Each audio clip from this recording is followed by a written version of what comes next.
Haggis is Scotland's national dish, made from offal and then encased in sheep's intestine. While quintessentially Scottish, historians actually believe haggis originated in ancient Greece and eventually made its way northward with the Romans to Britain. Thanks, Romans. Haggis is traditionally served with mashed potato and turnips, or more commonly known as neeps and tatties, along with a dram of whiskey to wash it down, of course. At the factory where haggis is made, the production process begins with beef fat. They put it through an industrial chopper and a guillotine blade slices it up. The fat goes into a large cook tank. They fill the tank with water and simmer for 2.5 hours. Then, using a strainer, they drain the cooked fat and put it in a tub.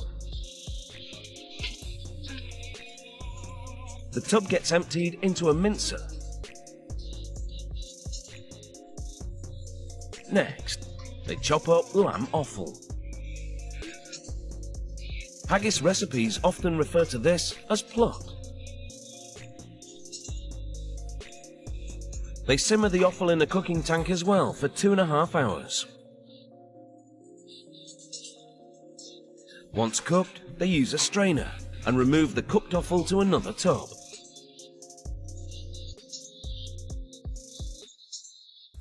They now take dried shredded onions and rehydrate them with some stock from the cooked meat.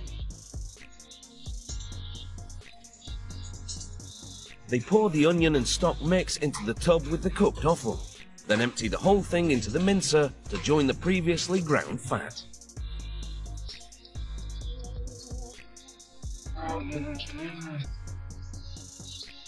Next into the mix, 2 different grinds of oatmeal, medium and coarse, to give the haggis just the right texture. Not too stiff, but not too loose. Consistency is the key, which is why the grind proportions are a closely guarded company secret. Also hush-hush is the composition of the spice blend they now add.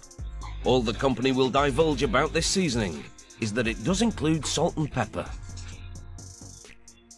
The oatmeal and spice blend now join the other ingredients in the mincer. And there you have it, the finished haggis mix, ready to be stuffed into casings. The next stage is to encase the mix in the intestine. After a thorough cleaning, the intestines are stored in salt. Before use, they soak in cold water overnight to desalinate. This also softens them up until pliable enough for the stuffing process. On the filling line, workers slip an intestine over what's called the stuffing horn. Then activate a lever that triggers the machine to pump out a set amount of haggis mix. On this run, they're preparing the 453-gram size haggis. They close the casing on either side with a thick aluminium staple.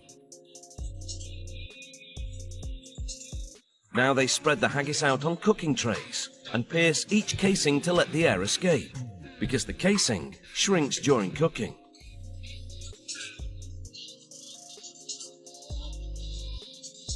The temperature inside the steam oven is 110 degrees Celsius. The haggis cooks for 1 hour, during which the casing shrinks and forms into a ball shape. Once the haggis come out of the oven and cool, workers cut them apart.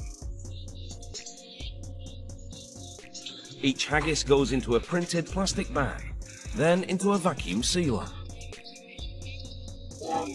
The machine draws out 99.9% of the air before sealing the bag.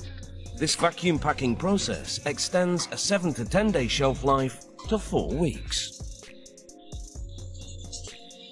The packaged haggis now drop into a tank of hot water. The bags instantly shrink and thicken by 25%, making them significantly more durable. The haggis may have had humble beginnings, but Robbie Burns called it the great chieftain of the pudding race.